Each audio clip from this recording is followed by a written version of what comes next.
On behalf of the Area Agency on Aging at Pasco Pinellas, I welcome you to Aging on the Suncoast. Statistics show that 30% of people over age 65 fall each year. What may seem as a simple accident can have very serious consequences. Falls are the #1 cause of fatal and non-fatal injuries to older persons. On today's show, we will take a look at how falls affect older adults, and we will discuss changes you can make to reduce your risk of falling. I'm pleased to welcome PatSovonick, who is the Health and Wellness Coordinator with CARES. Also joining us is Mule, the Supervisor for the Health Safety Unit of the Florida Department of Elder Affairs. Thank you for joining us today. It's a pleasure to have you with us. Let us start by understanding how frequently falls occur. Pat, tell us, I've cited some statistics, but is it happening that frequently in the state of Florida? Actually, falls are the main reason people go to the emergency room. All ages, not just elderly. Right. But the statistics show in 2009 that there were 42,000 elders over 65 who went to the emergency room for falls, and 1,700 of them ended up dying as a result of that fall. So yes, it's very prevalent in the state of Florida and in Pasco and Pinellas County. You've already referenced the impact of the falls, certainly the most serious being death occurring from it, but there are other impacts that seniors in particular suffer as a result of falls. Well, I think, you know, on a national level, we always think about the cost of things from Medicare on down to your out-of-pocket costs. But I think more the emotional results of a fall. You know, sometimes, well, the worst case scenario can be that you fall and end up in the hospital, end up in the nursing home, and may never go home again. You know, and that can be the worst thing that can happen. Most of us fall and nothing serious happens and we go on. But we need to be aware that it can really be a life-changing event.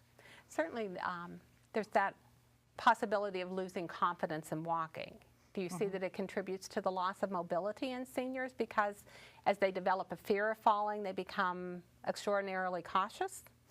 Yes, and I think one of the biggest problems is that as we get older, we think we don't have to stay active. But the worst thing we can do for ourselves is to stop exercising and stop being active, because the less we do, the less we're able to do. And it becomes a vicious cycle, a self-fulfilling prophecy, if you will. Well, I'm not going to do that because I might fall. Well, if you don't do that, you're going to make your muscles weaker and you will fall. So yes, it kind of has something to do with our attitude as we get a little older, and we need to kind of change the way we think about things sometimes. I was interested, you made the comment earlier that it is one of the leading causes of hospital admissions for all ages, not just seniors. But are seniors different in terms of their ability to recover, having falls more frequently? Is there a difference for the population that is over the age of 60? Or? Well, I think a lot of times it's because they have some additional health problems. As we get older, we do think that we have more illnesses. We do become less active, so muscle strength and mobility are big contributors to falling. Nutrition, medications, all of those things contribute to the risk of falling that we don't think so much of in middle age and youth. Tell me a bit more about nutrition and medication. I wouldn't normally put that together with falling. I think of medications as being helpful, but they can contribute to perhaps you being less alert or loss of balance. Dizzy, nauseous. Oftentimes we find that medications make us lightheaded.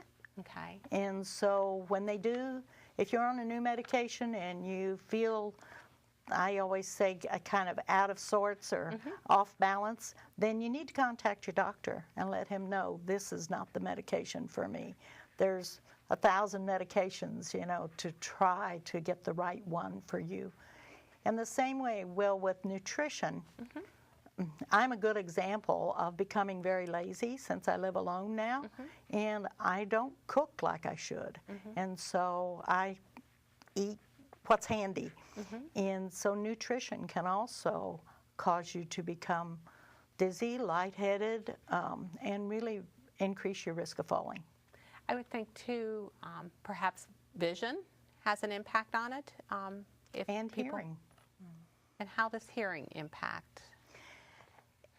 It's amazing how much we use our senses, all of our senses, in relationship to our mobility.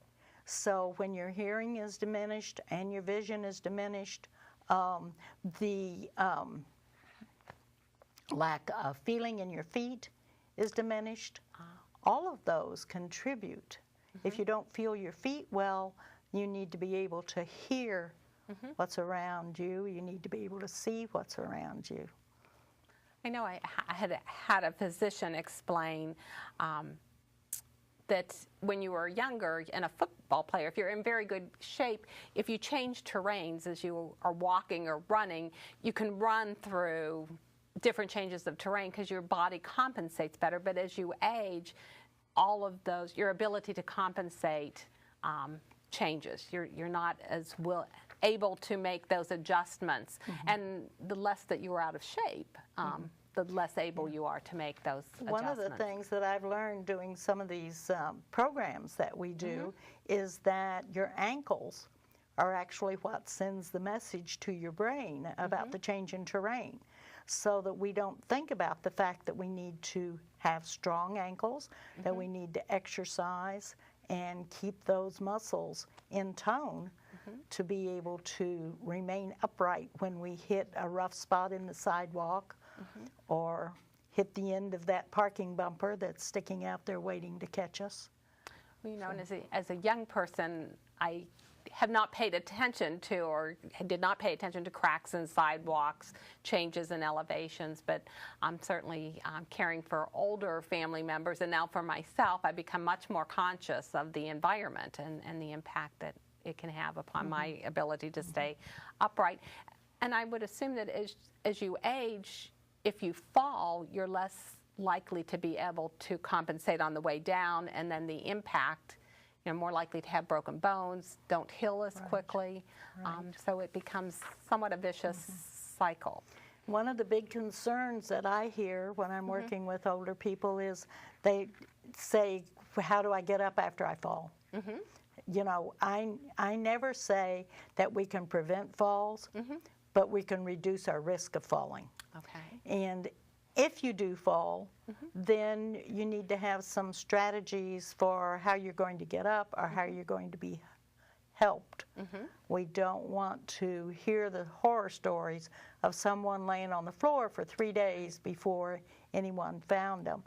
And there's too many ways to avoid that. So. We've been talking about this more on a personal level, an individual level, but we had started with a discussion of this is a national concern, and certainly, Michele, you are with the Department of Elder Affairs. It is something that you as the department for the state of Florida have a great interest in and are throwing a lot of energy toward. Yes, with working with the Department of Elder Affairs, we collaborate with the Florida Department of Health as well, and we serve on the national Falls Free Coalition with the National Council on Aging as well. So we hear a lot of statistical data and everything through them, and we work with on a national level and a state level to try to reduce the incidence of falls throughout the state through advocating for falls prevention initiatives.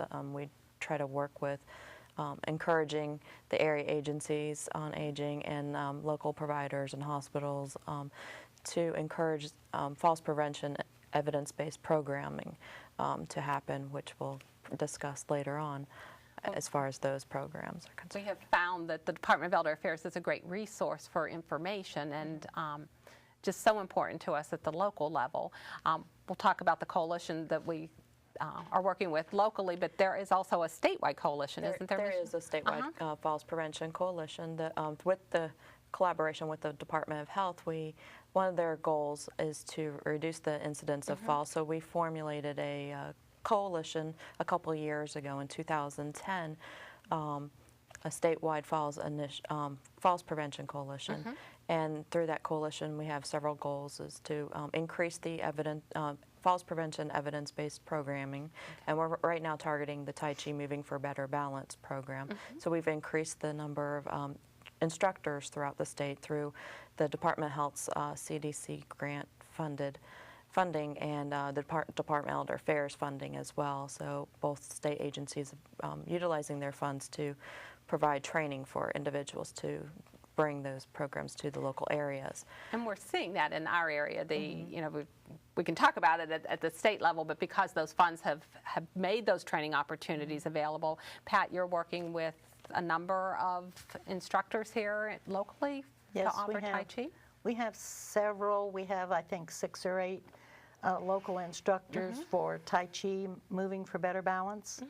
And there was there still is this month, I think, 5 classes going on in Pinellas and Pasco County. This is a 12 or 16-week program where you meet twice a week and actually do Tai Chi exercises that will improve your balance, mobility, and flexibility.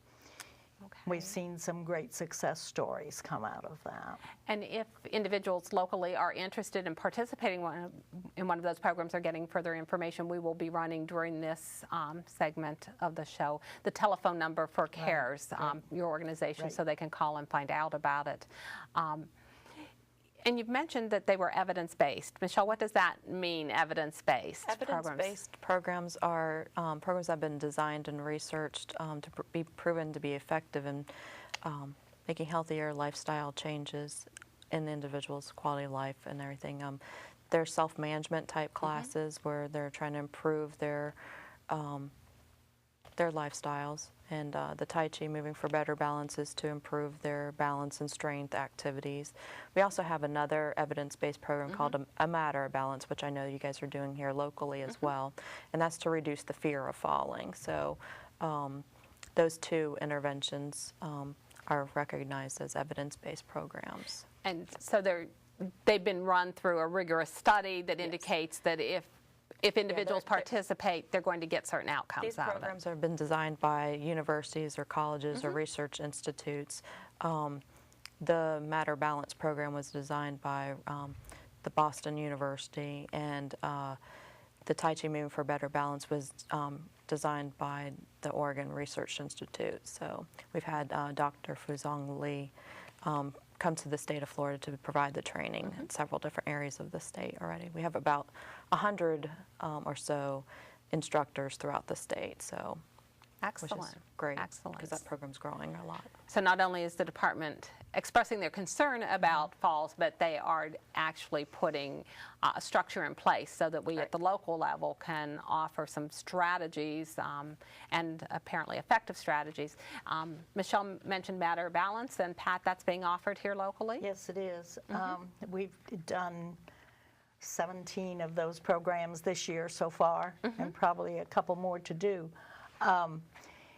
The interesting part about Matter of Balance is that it's about exercising also. There are some exercises that you learn to strengthen, but it's a lot about learning to change your attitude and your way of thinking about how you approach life.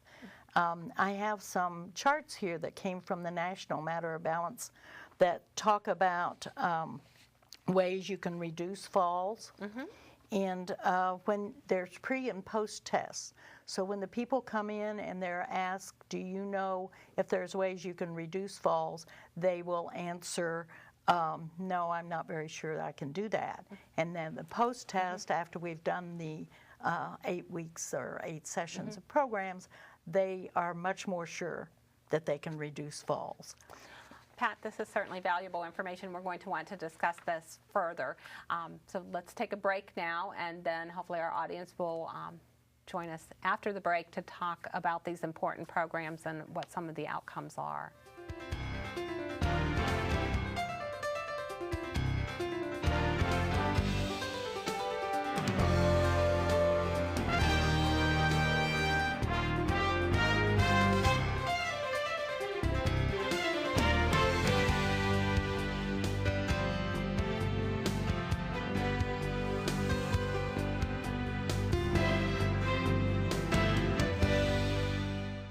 Look, here's a charge for something we didn't order.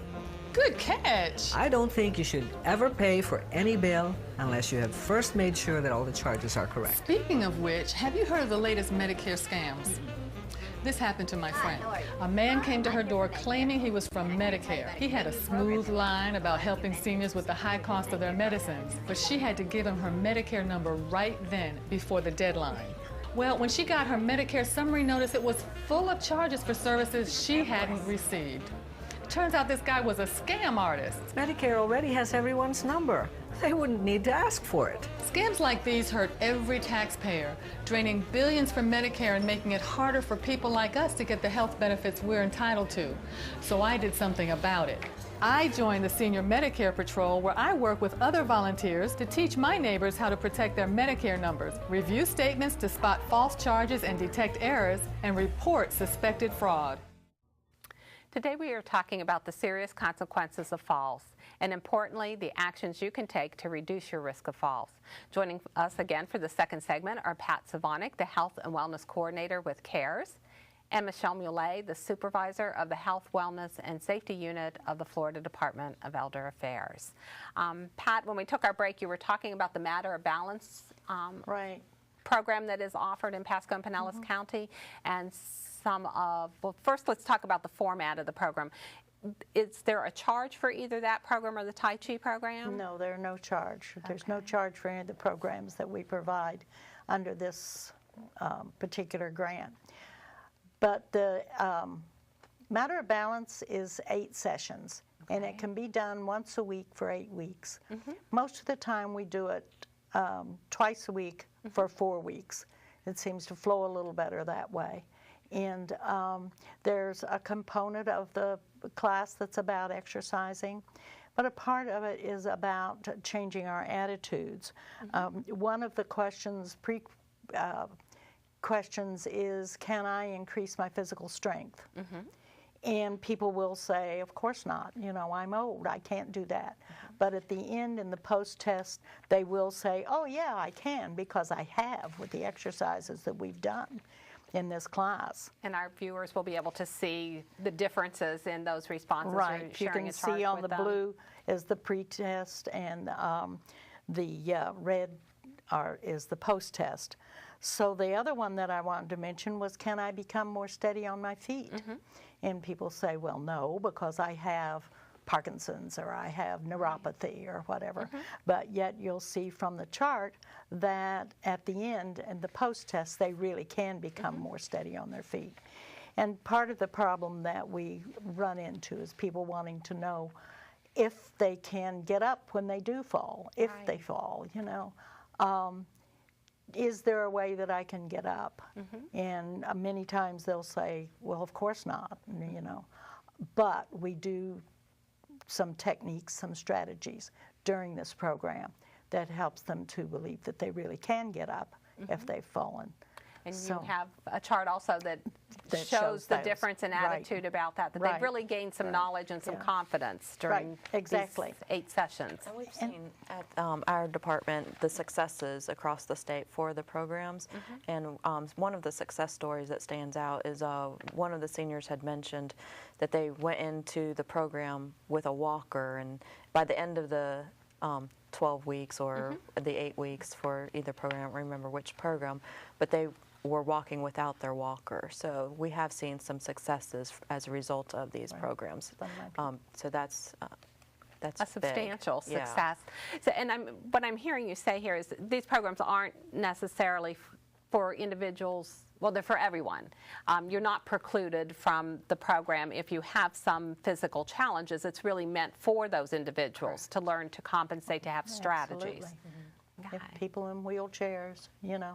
And they sometimes on walkers.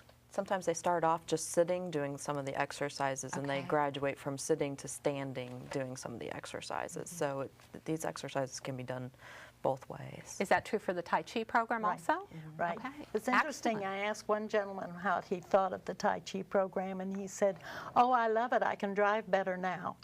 And I said, "Drive better?" You know, and he said, "Yes, now I can turn my neck so I can see the other cars coming." And I thought, wow, that's a wonderful thing.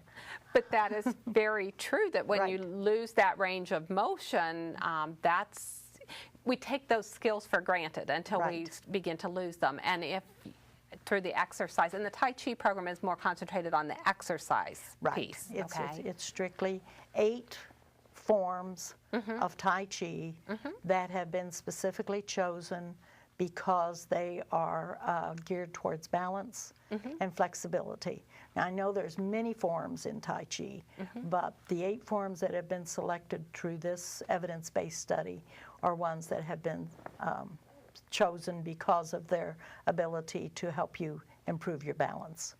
We don't want these programs to be a well-kept secret. I'm so glad you're sharing them with us today. And we will continue to show the telephone number for care. So individuals who are interested in more information or wanting to participate in these programs. And they are offered throughout both Pasco and Pinellas County. It's not They at are. one specific location. So hopefully there are locations that will be accessible for the individuals who are Right. watching our show today. Going back to the state perspective, since we have your expertise here, the state has, we've talked about the Fall Prevention Coalition, but there also is a statewide Fall Prevention Awareness Day. It's a National Falls Prevention Okay. Awareness Day. And the state participates in the National Falls Prevention Awareness Day. It's actually the first day of fall every year, and this year it happens to be on September 22nd, which is a Saturday. But on a statewide level, we actually are doing a webinar for professionals. It can be viewed by seniors as well, but we're trying to encourage physicians, first responders, anybody that is in contact with them, be aware of falls prevention and ways to prevent falls from happening, and discussing it with their clients as well. That's a big thing, because we know a lot of the clients don't mention falls to, if they've fallen at home, mentioning it to their physicians. Good point. That's one thing that we've been trying to promote, is getting the physicians to actually to start discussions with their seniors as well. And we as consumers need to mention, you go through your medications, you go through, have you had any recent illnesses, but you don't think to mention, Right. I've fallen 3 times. Our webinar is going to be aired on September 11th this Okay. year, from 9 o'clock until about 10:30 in the morning. So it's going to be, it'll be online, so you'll be able to watch it there. You have a variety of other activities also going do. on around the state. Yeah, on September 22nd, we've been working with our Tai Chi Moving for Better Balance instructors, and they are doing like a flash mob concept where they're going to do demonstrations in either parks or local malls and stuff like that. So they're going to be trying to coordinate that so people be aware of the program a little bit more. But then we also we have our governor's proclamation. The governor's recognized Falls Prevention Awareness Day for September 22nd. And we also have, our coalition's actually working on different policies to bring about awareness for falls prevention initiatives too.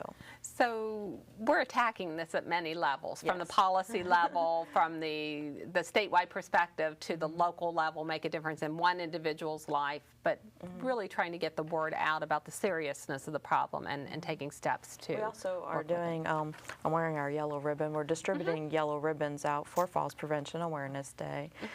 So they'll be distributed through our area agencies, some of our local falls prevention coalitions, and so we're just trying to spread the word about it and bring about awareness. And locally, So locally, you can come to Anderson Park. It's on 19 in Tarpon Springs at Shelter 1 at 10 o'clock in the morning. We will be having a demonstration, and you can get a yellow ribbon if they come in time. And we'll just have some fun, and you can see what it's like to do some simple Tai Chi exercises. date of that, Join in. Pat? That's going to be on September 22nd, Oh, so the on Fall the actual Prevention day. Awareness Day. And if Saturday morning. someone is interested in perhaps a Tai Chi program, this will give them a sampler of... Exactly. and But hopefully you'll bring have... the kids and we'll just have a good time. Okay, it would be interesting to have It's going some to of be right on the lake. some participants out there to see what they have learned and encourage others to participate. We don't have a whole lot of time left, but Pat, share with us some of the strategies and some of the environmental modifications that our audience might be interested in that they could implement, that they could do. We always think of picking up the throw rugs, but there's more than that. You really should take some time and do an inspection of your home and make sure that loose cords are not out. I wonder if some of the other things we should... Part of the Matter of Balance program is a multi-page home survey that you can go through. But another one of the things that we do in that program is called No Faulty Habits, F-A-L-L-T-Y, Okay. faulty habits. And it's like, do you clean up spills as soon as they happen? Or do you drop an ice cube and come back and slip on it later, Do you have all your cords out of the way? How about your pets? They so often can cause falls, Are you aware of what medications can cause you to be lightheaded or fall? Do you pay attention? Many times what we do, we're multitasking, we're trying to turn too quickly to do something on the stove. Most of the falls happen in the home. Okay. They happen most of the time either in the bathroom or the kitchen. Unfortunately, there's no soft surfaces when you fall in the bathroom or the kitchen, so you are more apt to actually be hurt. But a lot of times it's because we are trying to move too quickly, or there's a slippery surface, or so there's a lot of things that we can do to make sure that things are picked up off the floor, that there's clear pathways, that the house is well lighted, even at night, that you have night lights. And so there's just a lot of things that it's more than just throw rugs, And throw rugs can be okay too, as long as they have the proper backing. Right. No. We will be running during the course of the show the senior helpline telephone number, and if anyone is interested in a fact sheet about falls, they can call in and we can send it out. But also some of the local fire departments will, if you call them, some of them will come in and do an inspection in the home to give you some professional thought process about changes that you can make, because our homes are where we live. We don't always take that objective look at them. That's actually something that we've been working with as well in our coalition. Actually, for our webinar this year, we have a presenter on from a fire department in Maitland. So we look forward to working closely with the fire departments. There are many resources out there. We just need to make sure that we make those connections for the people in our community. First, make them aware that falls aren't something that we laugh about anymore because of their serious consequences, and then to give them the tools. And certainly, you've discussed many tools that are of value for our audience. And please, if you have questions, call the helpline or call CARES to talk with Pat and her colleagues about options that are available in the community. Thank you, Michele, for coming from Tallahassee to give us the statewide perspective today. And Pat, I wish you the best in your mission. You are out there fighting falls every day. Thank you for joining us. Thank you. And it's been a pleasure. I appreciate our audience joining us today. I hope you found this interesting information.